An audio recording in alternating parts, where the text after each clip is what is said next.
Hi everyone, my name is Derek Slapp, State Representative Derek Slapp, representing West Hartford, Avon, and Farmington, and thanks for joining me for the October edition of Derek and the District. We have a great show lined up for you. The second segment is Slapp Salutes, and we're going to lift up a local business owner, minority and woman-owned local business, and she's really doing wonderful things, and we'll talk to her about how she is giving back to the community as well. But we're going to start things off really featuring a man by the name of Matt Blocker-Glynn, and he is with the University of Hartford. And you know, we've all know about the University of Hartford and certainly the Hart School of Music and some of the great programs that they offer. But if you're like me, you didn't really know or don't know yet all that the university has to offer and the impact that it has on our community. So that's what we're going to talk about for about the next 10 minutes or so. So Matt, thanks for joining me and welcome to the show. You're welcome. Thanks for having me. Yeah, absolutely. Why don't we, start off with, we'll start at the top, I guess, with, Okay. The University of Hartford has a new president, and with that comes oftentimes a new mission and a new focus on things. So lots of changes going on there, right? Can you highlight some of them? I can. So President Woodward has basically been at the University of Hartford for a year now. He came in, did some observations, saw how we were moving along. But we as a private institution are really trying to focus now on our community, whether that's local, national, or global. And he is really wanting to see our students, undergrad and graduates, be ready for ready for the real world, whether they're moving on into their higher education and pursue their doctorate, or they're hitting their career right away. So one of the newer programs that we're slowly launching, and currently we're waiting to find out an exciting term to create it with. Okay. But right now it's called the Pathways Program, and it's comprised of about 11 different pathways that the University of Hartford has, one being diversity, equity, inclusion, through a bunch of different ones, and then one of them being community engagement. And so his goal is that by the time someone graduates after their 4 years, they will have hands-on experience in all of those 11 pathways. Okay. And there'll be some sort of ticket program or passport that will be entered into their transcript, and so that they get real life experiences, and that we're tying in our local corporations, nonprofits, government agencies, so that our students really can get a hands-on experience. And then so that even in community engagement, some of the students that have never been involved with that, we're hoping for them to see that it is important. And by the time that they graduate, how do they fit into the world, and what do they feel is their civic duty? And after they've gotten their education, how do they give back? So it's really excited to see a president come in so eager to make some changes that our students are going to be hands-on. I think, in higher education, we see a lot of online, colleges going more online, and yes, we're doing that. We're creating and investing in online programs. But also, we really feel in our classes and our day-to-day, we really want to focus on hands-on projects. So I think that's a great initiative. Do you think that that's something that's missing currently in higher education, or at least in your, let's say, section of higher ed, is the actual connection to the community? I agree. I would say yes. I would say overall, I think the University of Hartford has done a really good job being in such a small community, Hartford, West Hartford, and Bloomfield, of still trying to listen to concerns and get our students within those communities to volunteer.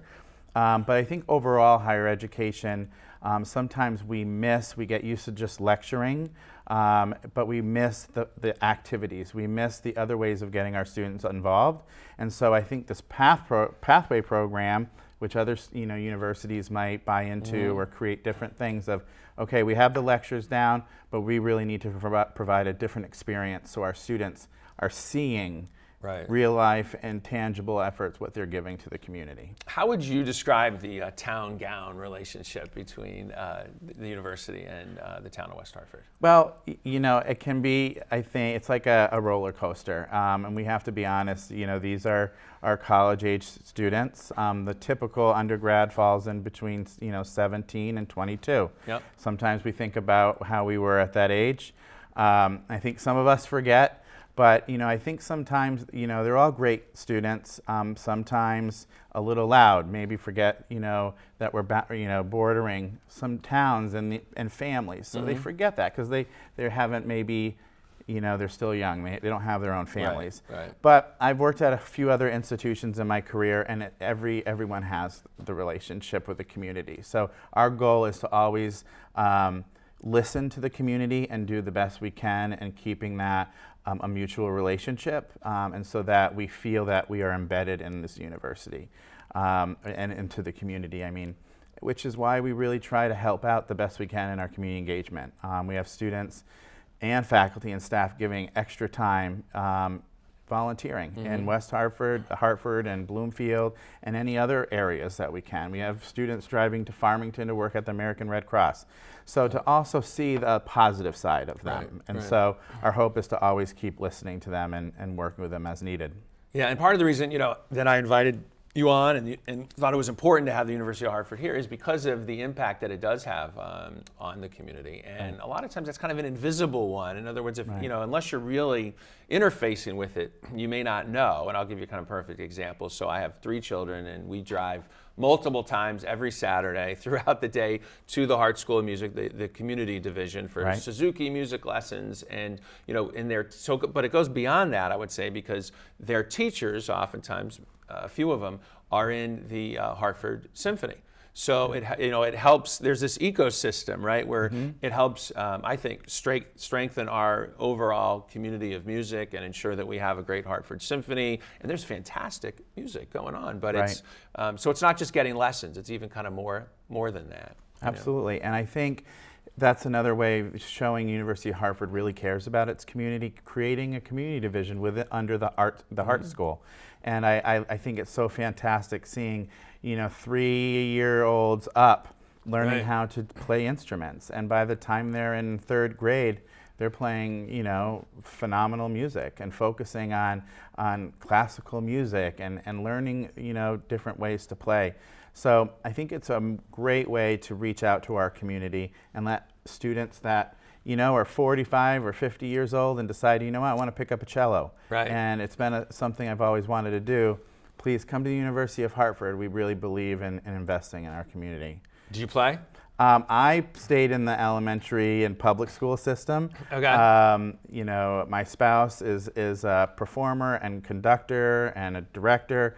So I say my thing is everyone needs an audience. So I really like being in the audience. I'm going to pick up that line. Okay. Because I do not, but I'm envious of folks who do, because it's such a gift. It is. It is. So what are some things you think that are kind of misconceptions perhaps that folks might have about University of Hartford, or maybe ways that that you all interact with the community that we don't know about? I would say, like how we started off, is sometimes we focus on the things that are publicized, and we get tied into looking at those things. We see University of Hartford every time we drive by, but what are they really doing? Well, we have an education piece. Just every student we hope and want to graduate. But what we really do for the towns, we really listen. Our students collect and donate food here in West Hartford to the town hall, to the food bank. But then we also switch and go into Bloomfield and help, and Bloomfield and West Hartford help elderly rake leaves, because some of the things that were given to the town, depending on finances, changes. And so our students reach out, rake leaves, and have them bagged up to be picked up. And it's great really seeing these elderly folks that aren't able to do it coming out and delivering hot chocolate to our students.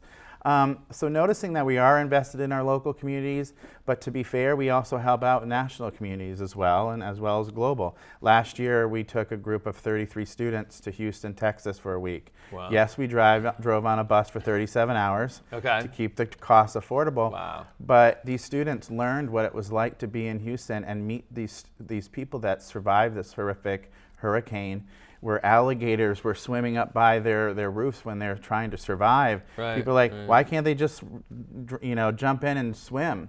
But they don't realize all the dangerous things that are around. And our students really gather that sense of empathy when they really relate. And now these 33 students, when they come back, are really aware of that community, and it has a special place in their heart. And even kind of broader, when I first moved to West Hartford, I thought University of Hartford, I'd heard about the Hart School of Music, of course, but I thought, okay, it's a private school, and maybe I made certain assumptions, but Hilliard College, if you could just take a minute to tell folks about that. I think it's a fascinating program and connects students and connects the university in a way that most people have no idea. Yeah, that's great. So we're still a fairly new school. We were chartered in 1957, and our school is basically founded by these three schools, Hilliard being one, the Hart School, and then the Art School. And so because of that, Hilliard has had a program where students can come in for a 2-year program, and their goal is an associate's.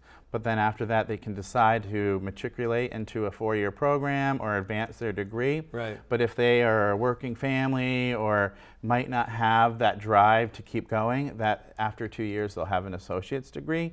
So that's one of our really schools that we're really proud of, because we're trying to reach everybody, and we want to make sure that our education is accessible. Right. Now, private schools, especially University of Hartford, gets sometimes a negative stigma about it because we're private, but also know that we are a nonprofit. We're not out there, we're not trying to make business. We're trying to educate our students. Everything that comes in from their tuition is paying for staff. Right. And that, our goal is we were founded by community members, but not to lose sight of that we're giving back to the community members now. So don't get scared of the word of private, because we do need public and privates out there focusing on different things and giving students choices in the education they want to take. Right, and it can really be, the education, a ticket to the middle class for many folks, right? And I think that's what the college that you were highlighting does.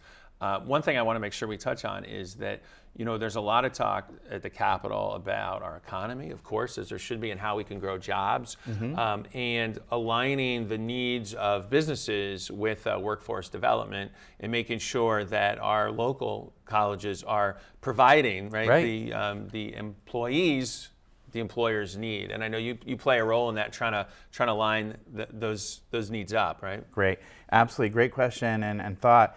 And under our previous president and our current one now, we've created a group called the Strategic Partnership Council, and it provides a group of all of us a space to meet bi-monthly to talk about the needs of the community, talk about our businesses. And we have a director of strategic partnerships who is literally out in our communities finding out what corporations need, what are the students graduating with that will help them transition into these corporations or nonprofits that they're applying for. So our goal is to really pair that up so that they are career ready by the time they graduate. So I think, our Strategic Partnership Council, their ears are to the ground. We're partnering with companies and corporations all through Hartford so that they can get real live internships their sophomore and junior year. And they're building that relationship while building up their resumes. Right, and that's an important piece of when we're looking at as policymakers of how we grow jobs, and job growth has been kind of anemic for the state of Connecticut for a while now, and there's a lot of reasons, but I think we absolutely need to make sure that our local universities are playing a big role in that. So absolutely, and we suggest to the West Hartford community, if there's projects that you need done or fairs that you need volunteers for, please reach out to us at the University of Hartford. We want to be seen, we want to be noticed, we want to show that we care. And suggestions too, like what are other things that we can do. We have a way to channel you to the right people and hopefully advance our relationships. Yeah, so you did mention, if people have needs or concerns, reach out to you.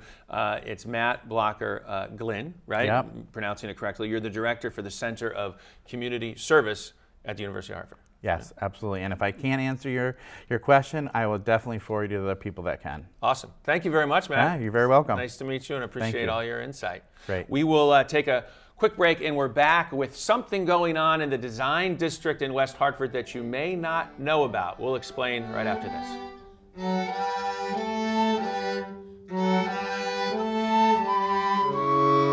Hi everyone, and welcome back. I'm Derek Slap, and this is a segment that I call Slap Salutes. It's part of the overall show, of course, Derek in the District. But this segment, we really lift up and highlight people in the community who are going above and beyond and really making a huge impact in making West Hartford the town that we all love. So for this month, we are featuring Debra Fountain. And Debra is the owner of, I want to make sure I get the title right, Lifer Fitness Studios in West Hartford. So she is a small business owner. That's something that's an accomplishment in and of itself.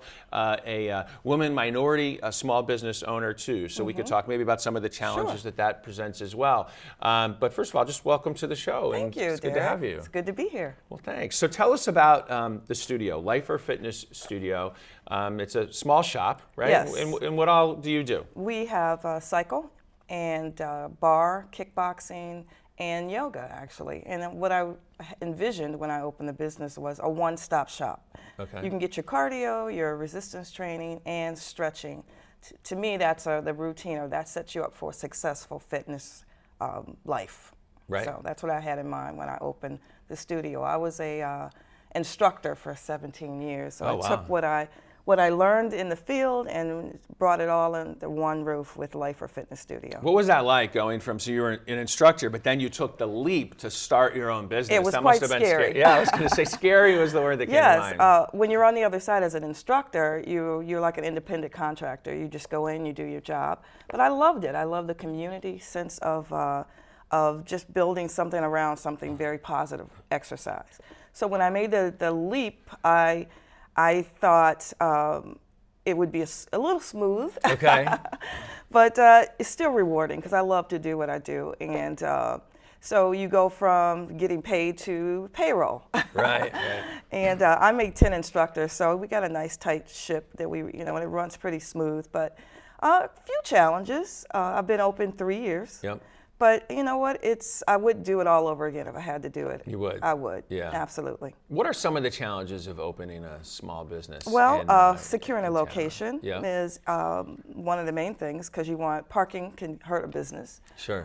You also want to hire instructors like yourself, people who are passionate about what they do. That's probably number one. If you get people who love what they do, that's half the battle, really. Right. Then advertising, social media is a whole nother segment that you have to pay attention to. Advertising, and the fitness industry, at least small businesses like myself, we've just had a boom in boutique and small fitness facilities. So you're all trying to get from one pie. But you know what? You stay in your lane, you do what you do very well, and you can't be all things to everyone. You just find your niche and you work your niche. And so I think I'm still working on that. Okay. But that would be a challenge, just standing out from all the other studios and putting together a good product where people come back again. And you're in the design district, yes, right? So right people off, where you are. And that place is booming, hopping, right? Yeah, it's right off of New Park Avenue. Yep. There are probably 24 studios Wow. right off of New Park Avenue now. But again, you just play to your own strengths, and that's what I do. But yes, it's coming. I think Chick-fil-A moved in, and it changed everything, and the fast track, and it's actually there's so many things going on that side of town. I think people are surprised when they get over on that side of town, how many things there are to do, places to eat, places to work out. Right. So yeah, it's up and coming. It's just another place a new destination, basically. And yeah, we were talking a little bit beforehand about fast track, and what contribution do you think that has made? I mean, it's been very controversial, as many people know, and at first people were like, what are we doing? We're going from New Britain to Hartford, that doesn't make sense. And we're starting to see, I think, some growth around certain parts of fast track. I think what it has done is it's just kind of really made that area a little bit more popular. We had a lot more foot traffic. And where we didn't have, because there are not a lot of sidewalks, you're not walking. Right. So it does give the opportunity for people to come over and check us out. So I think it hasn't been bad for me, for my business. It's been very good for me. I do have college students that don't want to drive who take the fast track over. So it's been a plus for me. Yeah, it feels like you are in part of a trend as far as fitness goes too, and that's probably a secret or a key ingredient, right, to starting a business, is that you have to be kind of up in the jet stream of where the business and consumers are going and the demand is. So it seems like you timed it pretty well, right? I did. I mean, I don't know how that happened, but it was just perfect timing. Yeah. Small fitness studios were starting to take off. I've taught in big gyms my whole life. And they're starting to want just that one little specialty. Right. Like I like to spin, I like to cycle.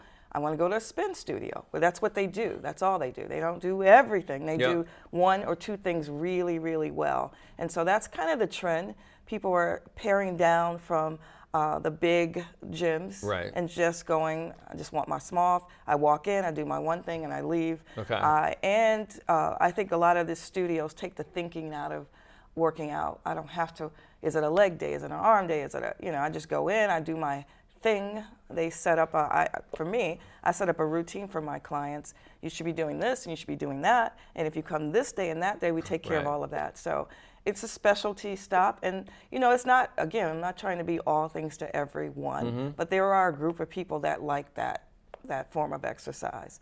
And they like when someone else has Right. done the thinking for you. Yeah, one-stop shop, right? One-stop The shop. way you were describing it. So beyond obviously you're running a business, and that's an important piece of your overall strategy to make sure the bottom line works. But I know you give a lot back, right? And you're really committed to the community. Absolutely. Can you I am. talk about that? I have 4 children. They go to all the public schools Sure. and universities. So they play football. My kids play sports. They go to the high schools around here. So I know a lot of the community. So when there is for instance, Conard has a golf tournament every year. We donate gift cards or gift certificates all the time. We do charity. We give away to charities. Anybody pretty much that asks me will get a gift certificate. We bring our bikes to the center, like 5 minutes from here, and we do Right. free classes. So, I mean, a lot of these people I know in the community, they're my neighbors, they're my friends. So when someone says I need a gift card for Hall High School, well, I know a lot of the students there, so it's not a big deal for me to give, and I want to give. I mean, I'm here. I want to give back to my community. A lot of the people that come to my studio are also my friends. Right. They're my kids' parents, and so. I always wanted to give. I'm going to continue to give back because they give to me. Right, So, and when there's not that there's anything wrong with the big, we don't want to bash anyone, but Not. the big shops. But if you are looking for help for a local charity, I mean, and they contact you, you don't have to go to corporate. Exactly. Right. The emails say, Debra, I need a gift card for so and so or such and such. But we also do, like, we just did an ALS ride where we give money to the national charities as well, not just local. So I think like we do the cancer ride every year. Everybody's touched by cancer, even in my neighborhood. So, right, there is no I am corporate. That's right. And is that part of was your motivation to start your own business too? Is that you could create the culture that you wanted to there, and you could really, you could manage the impact that you're going to have on the community. Absolutely. I've taught in this community for I don't want to say long time. Long time. Okay. And the friends, the people that take my class became my friends. I got to know their families. I got to know hardships, and that's probably the number one reason why I started the business. I love that sense of community, and so my finger's on the pulse. I know what's going on with a lot of friends, a lot of family, a lot of children. Right. And so I did want to be right there, so if they need something that I can help, Right. I like that. I like giving back to the community, and you know what I like? I like that they ask.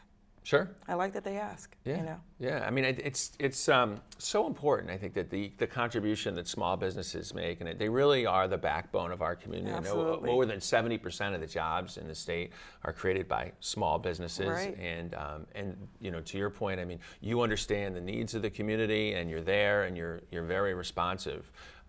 So thank you, on behalf of all that you do. Pleasure. I feel like we do have a responsibility too to talk about some of the challenges. We talked a little bit about that earlier, but what are some things that the state or local government can do to help your business and and others, do you think, thrive? Taxes. Yeah, sure. I pay property tax on my bikes, for instance. It's a nice chunk of change. Sure. As a small business, there's so many little things that chip away at your bottom line, and that's one of the things. The property tax is one. Healthcare for our instructors. It's if you don't have a spouse that has a full-time job that has benefits, it's tough for people like myself, my instructors who don't have spouses with full-time jobs. Right. They have to have health care. So that would help if we had something that geared toward, the arts. People who dance and this, I say as an instructor, you are an artist. They really don't have a safety net for insurance for health care. So it would be great if there was some way that they could do what they love to do and not necessarily have to have a full-time job for benefits, but they could really just totally devote themselves to. I know people that would just teach all the time if they could. Right, And it's the health care that keeps is keeping them. Yeah, and that's what we heard, when the Affordable Care Act was being debated, and one of the reasons I think that ultimately it passed was that it really is good for entrepreneurialism. It's good for people who want to take a chance to follow their passions, and they're staying in something maybe they don't love just because of the health care. Absolutely. So that's an argument, I think, for universal health care. Sure, Say I totally everybody agree. has one, and You miss good talent. Right. You get people stuck in jobs, like you said, and they may be amazing instructors, but can't leave their jobs, you know. Yeah, no, and property taxes too. I mean, I don't want to Oh my over that. gosh, That's a big yes. concern, and it's something that I hear. Probably the one issue I hear, more about than anything else is we love our town, we love our schools, and obviously, those things, Sure. especially the schools, are Awesome can be schools. expensive, but actually cost per pupil is pretty much in line, or actually better than a lot of other communities. Right.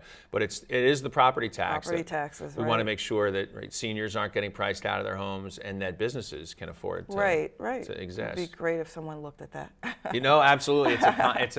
That's part of the reason that we didn't have a state budget actually all the way until Halloween, nearly 2 years ago, was because all the legislators were fighting off proposals that would gut basically support from the state to the town. So there were proposals to take Wow. as much as $23 million away of state funding to the town. And what that would do is that would make your property taxes even worse. Well, I'm glad So it we all does. came together and said, no, we're not going to pass that. And that took a while to kind of Sure. ultimately sort Well, out. thank you for that. No, of course. I mean, it's something that I think all legislators from both parties really do care Sure, about. I'm sure it's a hard decision. So someone loses. Right. Just who loses the most? But it's important for us, for legislators to hear that, and for people on the town council, for everybody to know that. That's a big concern. Yeah. Anything else you think about your business that you want folks to know? We're almost out of time, but I want to make sure you get the last word in I there. just want people to know that it's a community. Again, I hate to use that word over and over, but it is a one-stop shop. That was a mindset of this business, to make sure if you come to Lifer, you don't need to go anywhere else, and we take care of you, and we make sure that we get all of your fitness needs all under one roof.